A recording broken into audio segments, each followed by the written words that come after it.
거룩하신 주님, 이 밤에도 주의 진리의 말씀으로 우리가 진정 함정에서 벗어나게 해 주시옵소서. 예수 그리스도 이름으로 기도합니다. 아멘. 오늘 밤에 주시는 말씀을 찾아서 교독으로 봉독하겠습니다. 신약 성경 요한계시록 2장 12절로 17절의 말씀입니다. 신약 성경 가지신 분들은 400쪽을 펴주시기 바랍니다.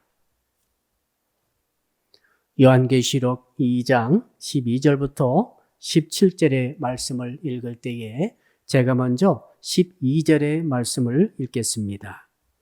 버가모 교회의 사자에게 편지하라. 좌우의 날선검을 가지신 이가 이르시되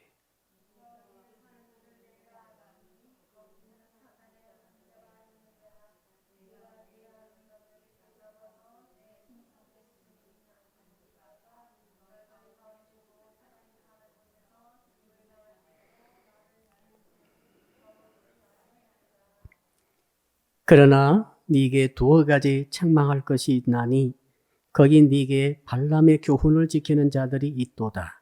발람이 발락을 가르쳐 이스라엘 자손 앞에 걸림돌을 놓아 우상의 제물을 먹게 하였고 또 행음하게 하였느니라.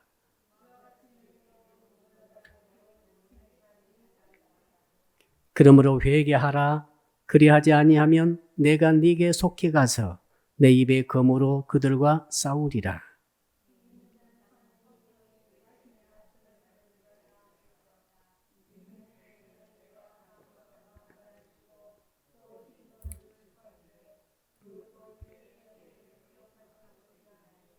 받는 자 밖에는 그 이름을 알 사람이 없느니라. 아멘.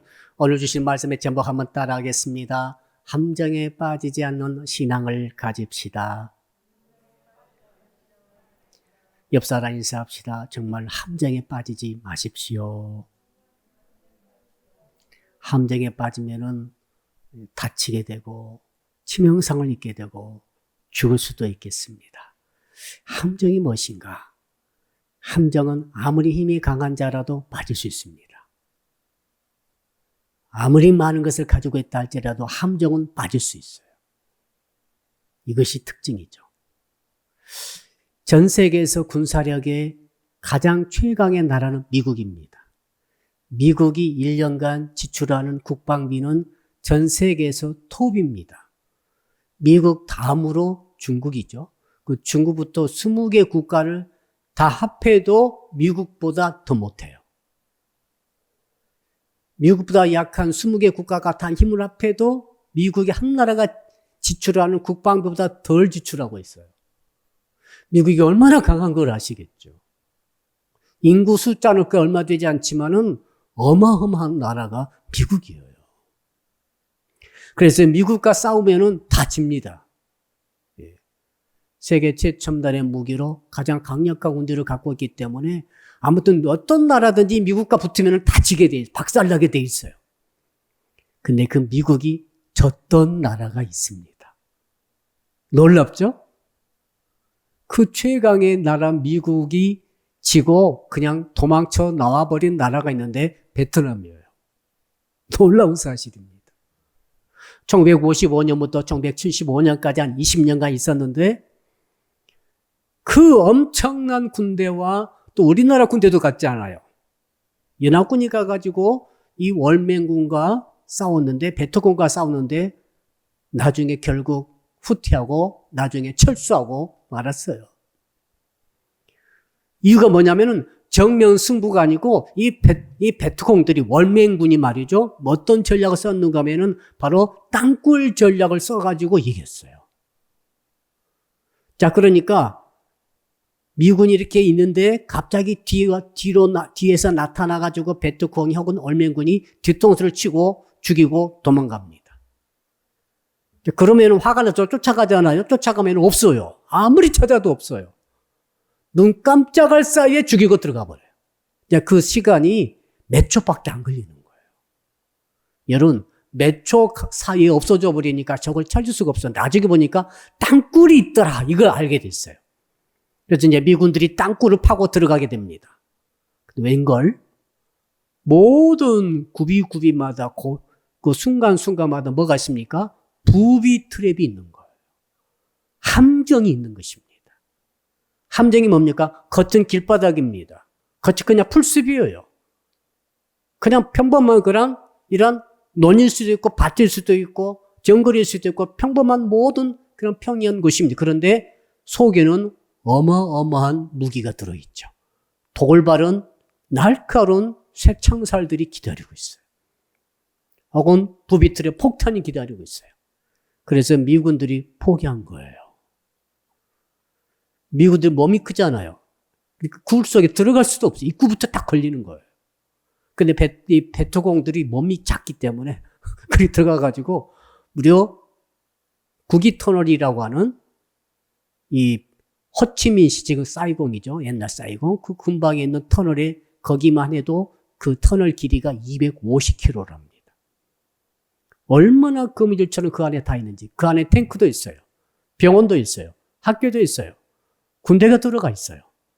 자, 그러니까 이런 전략을 쓰다 보니까 미군이 이길 수가 없는 거예요.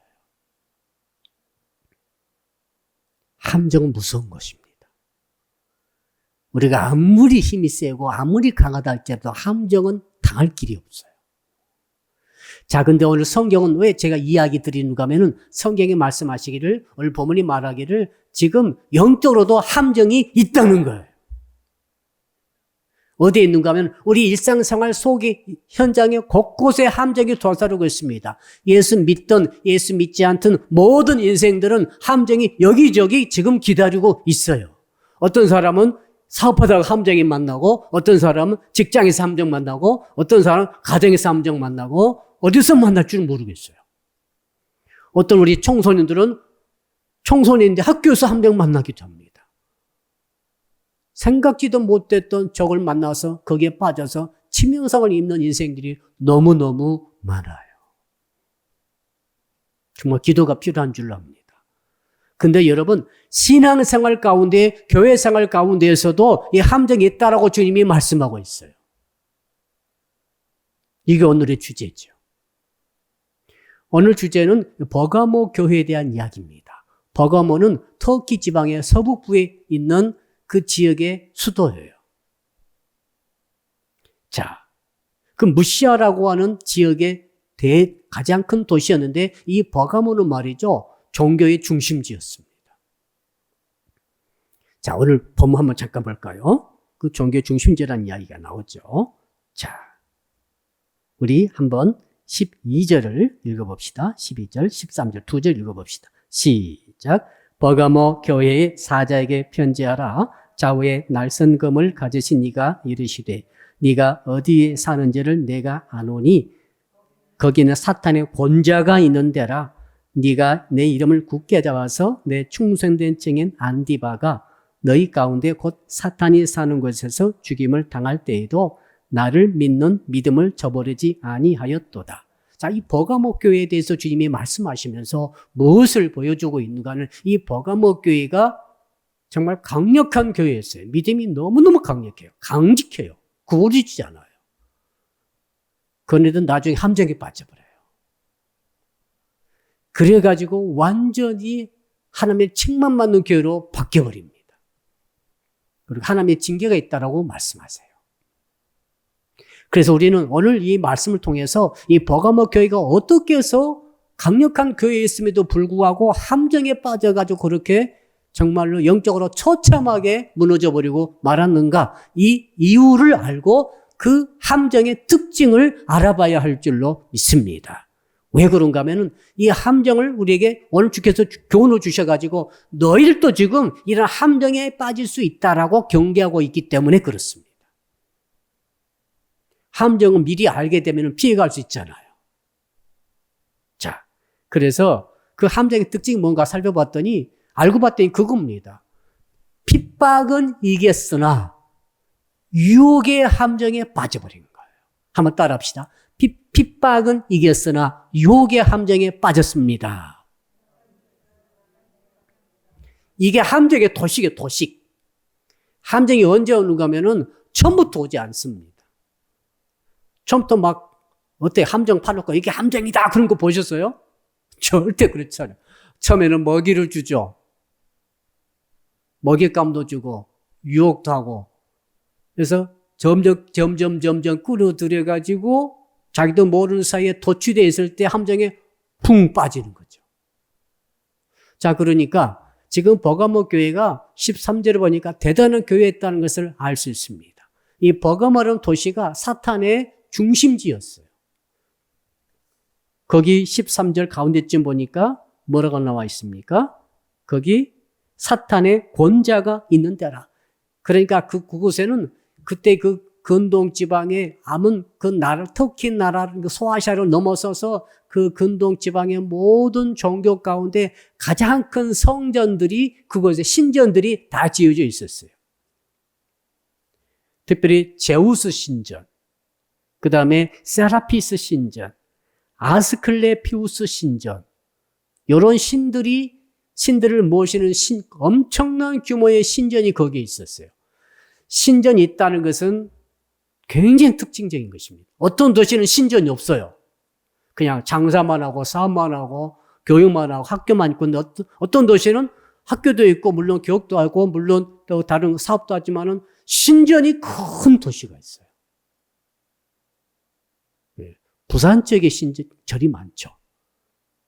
대구 쪽에 큰 절이 많죠. 서울에도 강남에 또 신전이 있죠. 큰 절이 있지 않습니까? 물론 특정 종교를 제가 이렇게 하는 것은 아닙니다만은, 오늘 말씀에 비춰보니까 하나님 믿는 주의 자녀들이 있지만은, 그럼에도 불구하고, 자, 이방 종교, 다른 종교의 커다란 타운, 커다란 사찰하고 신전이 있는 곳은 특징적이다. 이건 주께서 말씀하시기를 사탄의 권자가 있는 데라. 사탄의 강력한 권세가 또아리를 틀고 있듯이 그곳에 있다는 거죠. 이건 단순한 문제가 아닙니다. 이 신전들이 단시간에 빌딩 짓들이 지어진 게 아니에요.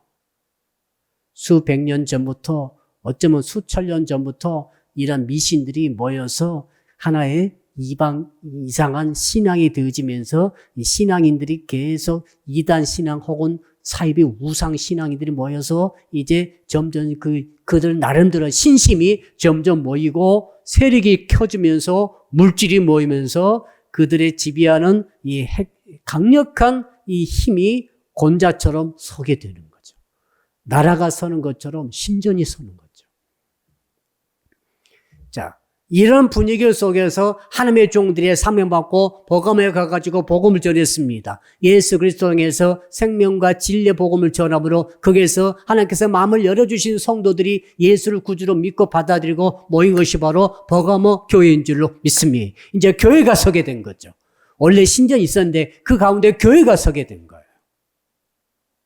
자, 그러니까 버가모 교회의 특징이 뭐냐면은 이 악한 이 정말 강력한 이방 종교들을 이겨야만이 예수 믿을 수 있거든요.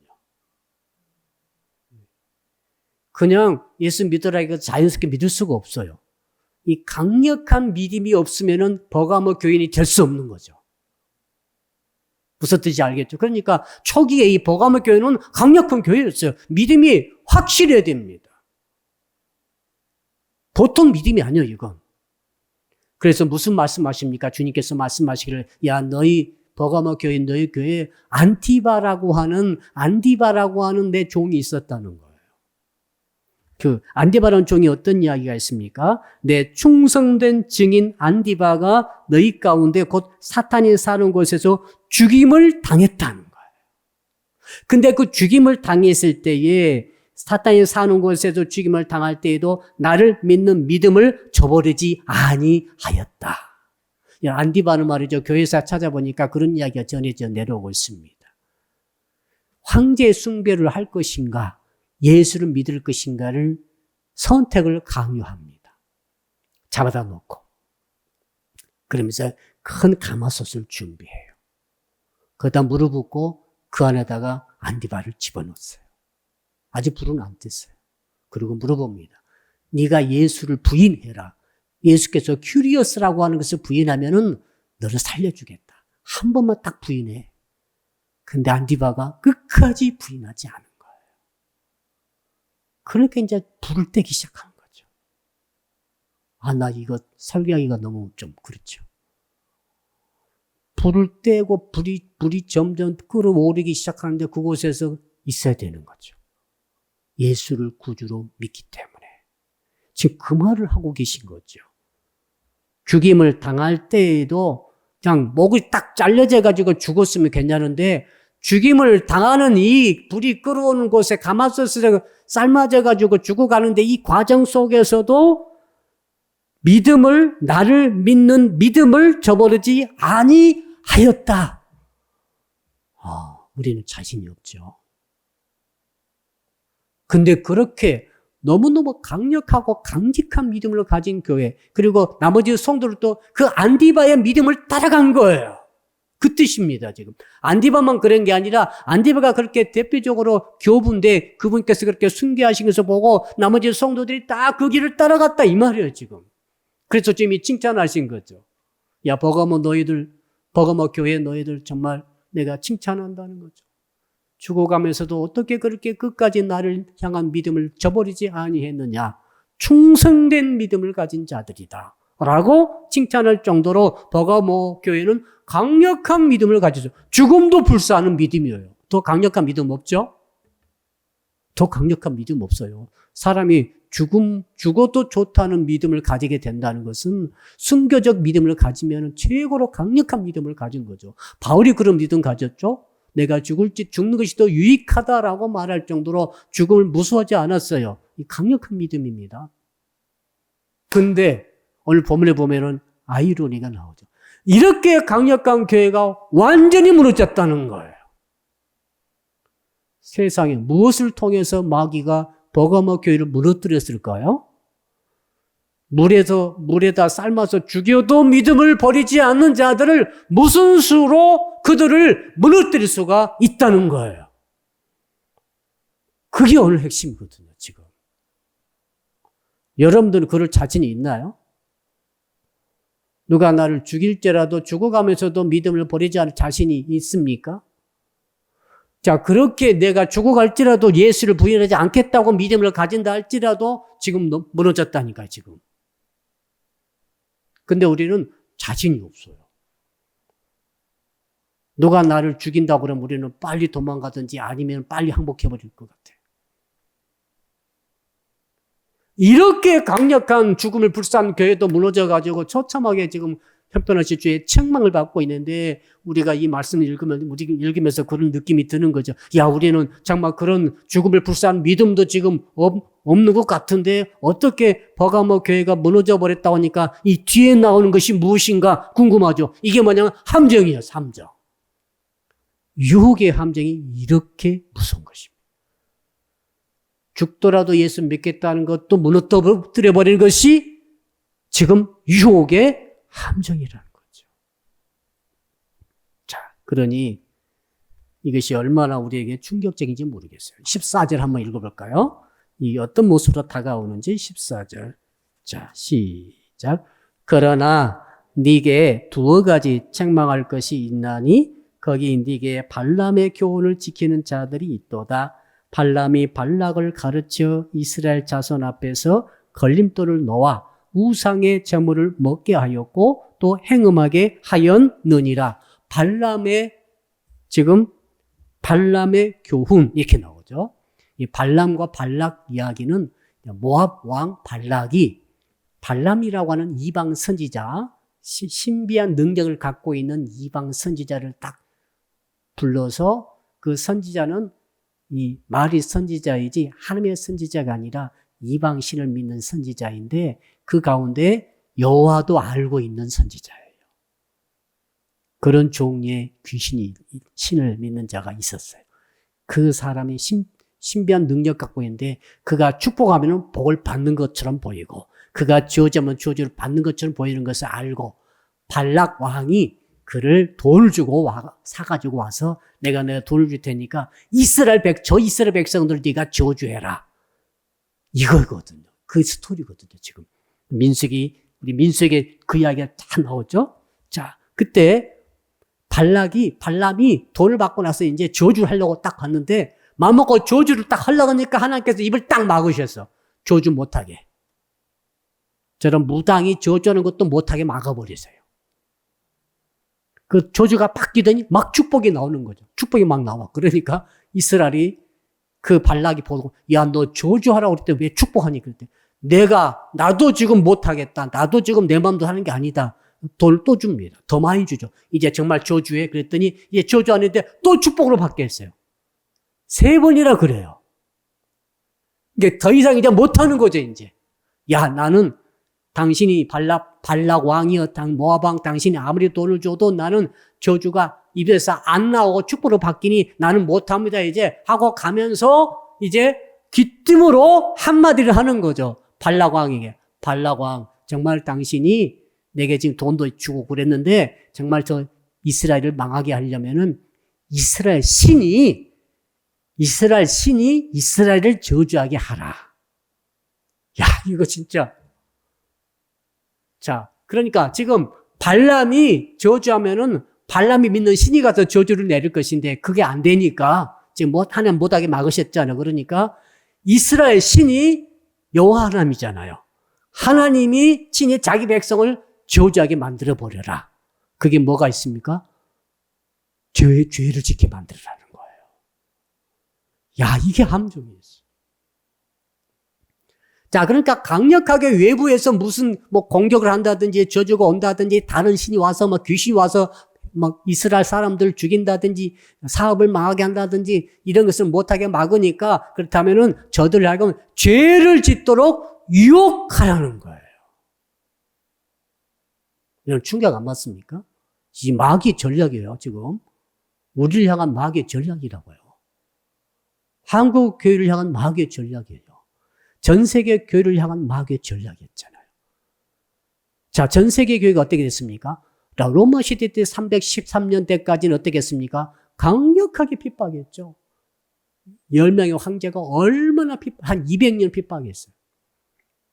다 죽여버리고, 다 십자가에 못을 박아버리고, 십자가에 못 박아가지고, 횃불처럼 태워버리고, 별짓을 다 한 거예요. 그래도 어디로 갔습니까? 카타콤 들어가가지고, 그곳에서 또 수십 킬로, 수백 킬로 굴을 파는 거 거기서 수대로 사는 거예요. 아, 믿음 정말 강합니다. 근데 313년에 이제 더 이상 머물 수가 없어가지고 콘스탄티누스 황제가 이제 기독교를 공인해 버립니다. 그러니까 교회가 전부 밖으로 나와가지고 이제 교회당을 짓고 거기에 사제가 임명되면서 기독교가 이제 활기치게 됐죠. 그때부터 교회가 타락한 거예요. 이상하죠? 한국교회도 마찬가지 아니겠어요? 한국교회도 일제시대 때 얼마나 핍박받았습니까? 그때 정말로 죽음을 불사한 우리 성도들 이야기 많이 들어보셨죠? 주기철 목사님, 손양 목사님 이런 믿음들이 그냥 나온 게 아니라 그 시대가 뭐냐면은 죽더라도 예수 믿고 죽겠다는 그 믿음이 있었기 때문에 그 성도들 다 그런 믿음을 흠모하고 사랑하고 있었어요. 근데 그 후로 경제가 발전하면서 70년대, 80년대 들어오면서 경제가 발전하면서 교회가 급성장하면서 교회가 많은 돈이 들어오고 많은 권력을 가지고 숫자가 수만 명, 수십만 명 들어오는 가운데 어떤 일이 있습니까? 그때 그 순교적인 믿음이 사라져버린 거죠. 많은 범죄가 일어날 수 있다는 것을 교회사가 증거하고 있습니다. 그러니까 버가모 교회가 말이죠. 자, 물에 튀겨져 죽어도 죽을 정도 예수 믿겠다는 그런 믿음을 가진 자들이 이제 마귀의 전략에 딱 걸린 거죠. 그게 뭡니까? 함정이죠. 그게 뭐냐면 발람의 교훈을 지킨 자들이 있다. 발람의 교훈은 뭡니까? 그건 이거였죠. 자, 하도 강력하게 이 저주를 방어하고 있는 이스라엘에 대해서 이제 발람의 말을 듣고 어떻게 하는가 하면은 이제 미인계를 씁니다. 예쁜 아가씨들을, 모압의 아가씨들을 단장해가지고 그쪽에 보내니까 뭐가 발동합니까? 쾌락의 욕구가 이스라엘 남성들이, 청년들이 쾌락의 욕구가 스물스물 기어 올라와가지고 그 부드럽고 달콤하게, 자, 모압이 막 강하게 공격할 때는 철제 막았잖아. 근데 부드럽고 달콤하게 유혹함으로 말미암아 이제 그쪽 이스라엘 청년들이 그쪽 잔치에 참여한 거예요. 가서 보니까 우상 숭배하는 파티였어요. 여러분, 우상 숭배가 엄숙하게 드리는 게 아니잖아요. 파티를 하는 거잖아요. 이렇게 환락의 파티하면서 거기다가 경배하고 그 음식을 먹으면서 음행을 하면서 그러니까 영적 음행과 육체적 음행을 같이 하는데 초반은 어떻게 유혹했습니까? 정말 아름답고 아주 이쁘게 생겨져 있는 그런 여성들을 통해서 그들을 유혹했다는 거죠. 여기 넘어가 버렸어요. 하나님께서 노하셨습니다. 그래서 그 음행의 대가로 무려 급속한 전염병을 보내가지고 2만 4천 명이 그날 죽었어요. 얼마요? 2만 4천 명. 전쟁에도 그렇게 잘 안 죽는데. 그러니까 발람의 교훈, 발람의 유혹의 전략이 맞아떨어져가지고 하나님이 이스라엘의 신 하나님이 이스라엘을 저주해가지고 2만 4천을 죽이도록 만들어버리는 것이 딱 맞아떨어졌다 이 말이죠. 기가 막히지 않습니까? 적병에게 차라리 힘이 약해서 죽었다 한다면 이해하겠는데 세상 우리가 믿는 사랑의 하나님께서 우리를 치셔가지고 우리를 죽이도록 만드는 이 전략을 마귀가 썼다고 하니까 이거 정말 기가 막힌 거죠. 하나님이 여러분을 치신다면 어떻게 하시겠어요? 하나님이 여러분을 저주하고 여러분을 쳐버리고 여러분 생명이건 재산이건 할 것들 다 쳐버린다고 한다면 이것보다 더 큰 재앙이 어디 있습니까? 그렇죠? 마귀가 공격해가지고 마귀 때문에 넘어가가지고 이렇게 정말 죽을 고생하면서 이렇게까지 환난 당했다면은 이건 조금 우리가 이해가 되는 거예요. 그렇죠? 근데 하나님이 친히 우리를 그쳤다는 이유가 네가 음행에 빠졌다. 내가 이렇게 너를 축복했는데 너는 음행에 빠졌구나 하고 하나님께서 2만 4천 명 죽이듯이 주의 백성들을 할지라도 죽여버리고 벌을 내리시고 저주로 퍼부은다 한다면은 이건 너무너무 심각한 문제예요. 네, 우리가 믿는 하나님 아버지가 우리를 쳤기 때문에. 이게 지금 발람의 함정의 교훈이에요. 그러면서 뭐라고 말합니까? 또 이상한 이름이 나오죠? 자, 쭉 보니까 발람이 발락을 가르치 이스라엘 사람 앞에 뭘 놨다고 그랬죠? 걸림돌을 놓아. 이게 함정이었죠. 이게 뭡니까? 육체 쾌락. 육체 쾌락을 통해서 영적인 쾌락으로, 영적인 음행으로 연결되게 해서 다 망하게 만들었다는 거예요. 이 걸림돌이 함정 아닙니까? 하나님께서 오늘 이걸 말씀하시는 거죠. 저는 우리 성도 여러분들이 오늘 밤에 정말 이 말씀을 깊이 새겨 들으시기를 주 이름으로 축복합니다. 자, 구체적으로 버가모 교회가 어떤 일이 있었는가? 15절입니다. 여러분 15절 읽읍시다. 시작. 이와 같이 니게도 니골라 땅의 교훈을 지키는 자들이 있도다. 와. 과거 자기 조상들이 민수기에 기록되어 있듯이 발람의 교훈을 따라가다가 거기 초청장 받아가지고 가가지고 다 2만 4천명 죽었잖아요.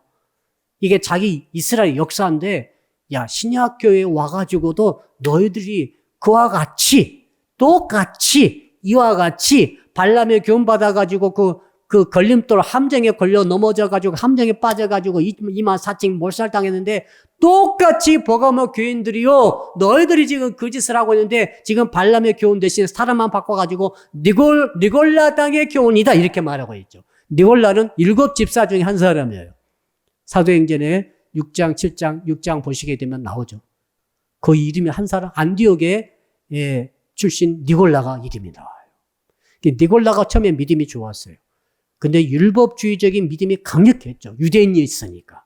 근데 이 유대 배경 가지고 있었던 이 집사이기 때문에 강력한 율법주의적인 경향을 갖고 있었어요. 니골라가. 근데 이 사람이 나중에 이달에 빠집니다. 그게 뭐냐면 영지주의에 빠져요. 영지주의를 잘 이해하고 있어야 돼요. 초대교회 이단에 빠지고 심해했던 것은 다 영지주의예요. 영지주의가 뭐냐면 영지주의는 이원론을 주장해요. 그러니까 구약의 하나님은 악한 신이다. 신약의 하나님은 선한 신이다. 악신과 선신을 구별해서 우리는 신약 시대이므로 우리는 지금 선하신 진짜 하나님이다. 그러나 구약 시대 때는 그 진짜 하나님이 아니었다. 이렇게 주장하는 신을 두 개도 분리시켜요. 악신과 선신으로. 인간들이 불신자들이 들으면 그럴듯하다 생각을 할 거예요. 우리가 들으면 천인 공로할 주장이죠. 하나님은 한 분이신데. 우리는 구약의 하나님, 신약의 하나님 항상 같은 동일한 하나님인 줄로 믿습니다. 이게 분리시키는 것이 영지주의거든요. 왜 그런가 하면 그런 악신, 선신, 신앙의 제우스 신이 다 나오잖아요. 그 신끼리 막 싸우잖아. 선신, 악신이. 그 모든 영향받아가지고 그 사탄의 권자가 있는 그 버가모이기 때문에 이런 것이 유행한 것 같아요. 니골라 당이 유행을 한 거예요. 자, 그리고 또 한 가지 이원론이 있는데, 자, 영혼은 선하고 육체는 악하다는 거예요. 우리 몸뚱아리, 본능을 갖고는 몸뚱아리는 악합니다. 그렇게 생각하는 거죠. 그러나 우리 속에 있는 영혼은 선하다 생각합니다. 그런데, 그러므로 육체가 악하기 때문에 육체를 혹독하게 다루고 육체를 막 정말로 고행을 해야 되고 육체를 거의 죽이다시피 죽여야 된다라고 생각하는 사람들은 금욕주의로 가는 거예요. 금욕주의는 잘못된 거죠. 금욕주의로 갔어요. 이것도 이단입니다. 근데 똑같은 영지주의인데 한쪽은 그야 육체가 어차피 악한데 육체는 아무래도 악한 거다. 그러므로 영혼이 깨끗하니까 영혼으로만 하나님을 잘 믿으면은 그 영혼은 그 사람은 깨끗한 것이다. 그러므로 육체는 무슨 짓을 해도 육체는 이미 버린 것이니까 괜찮다. 이렇게 가버리는 파가 있었어요. 이게 이제 쾌락주의죠. 영지주의 뿌리는 똑같은데 하나는 금욕주의로 하나는 쾌락주의로 두 개 다 이단입니다. 두 개 다 잘못된 거예요. 이렇게 이원론으로 분리된 것이 바로 영지주의고 이 영지주의 영향받아가지고 니골라당이 어떻게 주장했습니까? 니골라당이 타협하는 신앙이 올바른 신앙이다. 영혼만 깨끗하면 된다. 이렇게 가버린 거죠. 그래서 어떻게 갔는가 하면은 이제 거기 제가 아까 세 가지 신전이 있다고 그랬죠? 거기 세 가지 신전이 바로 버가모에 있었는데 그 중에 아스클레피우스 신전, 아스클레피우스라고 하는 신이 있었어요. 아스클레피우스라는 신은 치유의 신이에요. 몸의 병을 고치는 신이 있었대요. 그 신을 믿는 신전에 있었고 그 신전에 가게 되면 실제로 병이 많이 낫는다라고 소문이 퍼져 있었어요. 자, 그러니까 버가모 교인 중에 몸이 아프신 분 계셨겠죠. 몸이 아픈 사람이 이제 여기서 병이 잘 안 나으므로 어디로 갑니까? 그 아스클레피우스 신전으로 가는 거예요. 가가지고 여기서 내 몸뚱아리만 고침받으면 어찌하랴?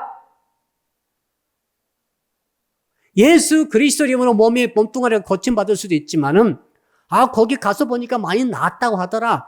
거기에 가면은 터널이 있는데 터널 속으로 지나가게 해요. 그리고 뱀을 칭칭 몸에 감고 아픈 사람이 뱀을 감아요. 아픈 곳에 뱀을 감아가지고 그 밑으로 지나가요. 그럼 그 위에서 사제들이 아스클레피우스 사제들이겠죠? 네 몸에 있던 이런 병은 나을지어다 이렇게 거기서 이제 나름대로 기도를 하고 선포를 하는 거죠. 그러면 그 터널 지나오면은 병이 나았더라 이거예요 지금. 근데 하나님 있는 예수의 버가모 성도들이 그곳에 갔다는 거예요 지금. 이 니골라당의 교훈. 영혼만 거기 가서 병 낫고 와서 예수 잘 믿으면 되지. 이거 그럴듯하지 않아요? 병은 거기 가서 낫고 나은 다음에 더 건강 얻어가지고 버가모 교회 와가지고 열심히 충성하지. 야, 이게 니골라당의 교훈이었어요. 여러분 혹시 혹하지 않아요? 몸이 아픈 게 얼마나 괴롭습니까? 근데 진짜 몸에 병만 고쳐준다 한다면 잠깐 가서 병 고치고 와서 주님이 더욱 충성하겠습니다. 이거예요. 주님이 그거를 말씀하고 있는 거죠.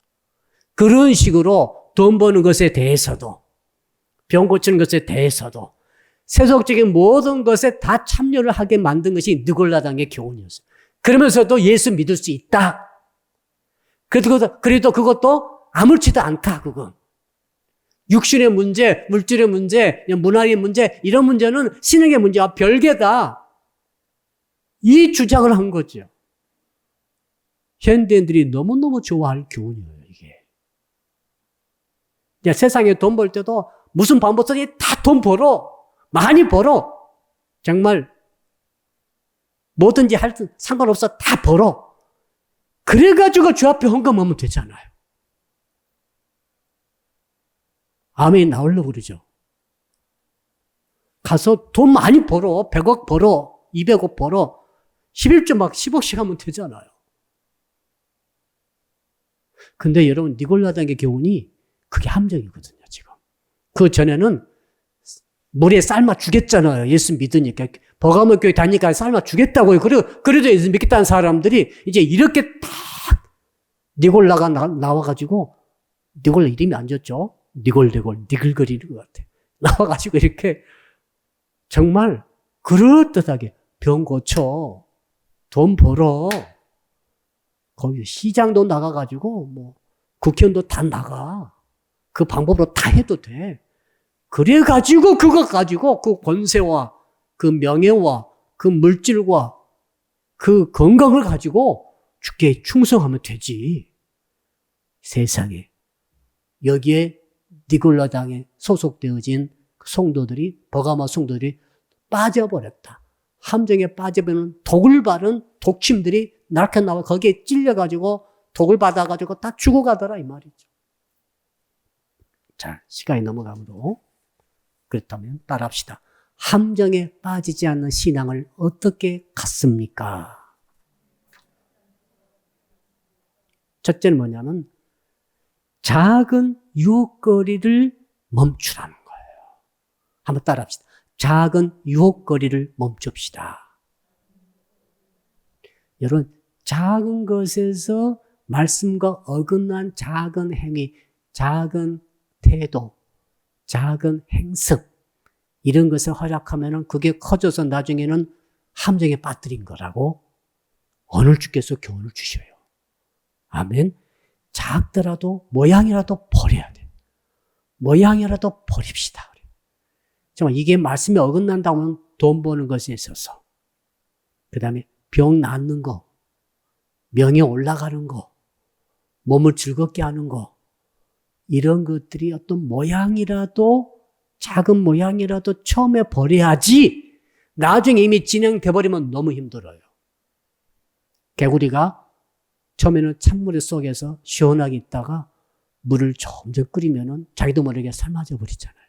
그러니까 이 초장의 작은 이러한 우상 숭배적인 어떤 요소를 절대로 용납하면은 안 된다는 것이 첫 번째 교훈이고, 두 번째 교훈은 한번 따라할까요? 자신의 약점을 대비해야 합니다. 마귀는 약점 잡기 고수예요, 고수. 우리 집사람들 계시고 권사님들 계시고, 여러분의 약점 아시고 계세요? 크리스찬의 약점이 세 가지가 있죠. 첫째는 육체가 쾌락에 약한 사람이 있어요. 제일 본능에 약한 사람. 먹는 거, 즐기는 거, 또 뭐가 있을까요? 이런 쾌락에 약한 사람. 본능에 약한 사람. 자, 두 번째로는 소유에 약한 사람이 있어요. 돈에 약해. 돈에 다 넘어가 버려. 돈 준다면 다 가버려. 돈에 약한 사람이 있어요. 자기 가운데. 어떤 사람은, 목사님 저는 돈도 약하지 않고 쾌락도 약하지 않은데 명예에는 약합니다. 누가 나를 알아주는 것에 약해. 비교하는 것에 약해. 시기 질투가 많아. 올라가는 것에 관심이 많아. 세 가지가 약점이 있는데 다 달라요. 여러분들은 알고 계셔야 돼요. 아, 나는 이게 약하다, 이게. 아, 나는 돈에 약해. 그럼 미리 돈에 대해서 불을 딱 켜고 조심하고 준비하고 있으라. 아멘. 아, 나는 비교하는 것에 약해. 더 예뻐져야 되고, 더 알아줘야 되고, 더 높이 올라가야 되고, 뭐 높은 자리에 간다고 이런 거 보면 너무 약해. 그것에서 미리 자기를 겸손하게 낮추는 훈련을 해야 할 줄로 믿습니다. 그 다음, 쾌락이 약하신 분들이 계세요. 쾌락이 약하신 분들은 절대 그 옆에 가면 안 돼요. 조심해야 돼. 보는 것, 먹는 것, 다 미리미리 조심해야 돼요. 이걸 주께서 교훈으로 주십니다. 그 다음에 세 번째, 한번 따라 합시다. 주님의 말씀의 검으로 무장해야 합니다. 자, 거기 봅시다. 16절 마지막으로 읽어봅시다. 16절 시작. 그러므로 회개하라. 그러하지 아니하면 내가 네게 속히 가서 내 입의 검으로 그들과 싸우리라. 회개하라 그랬어요.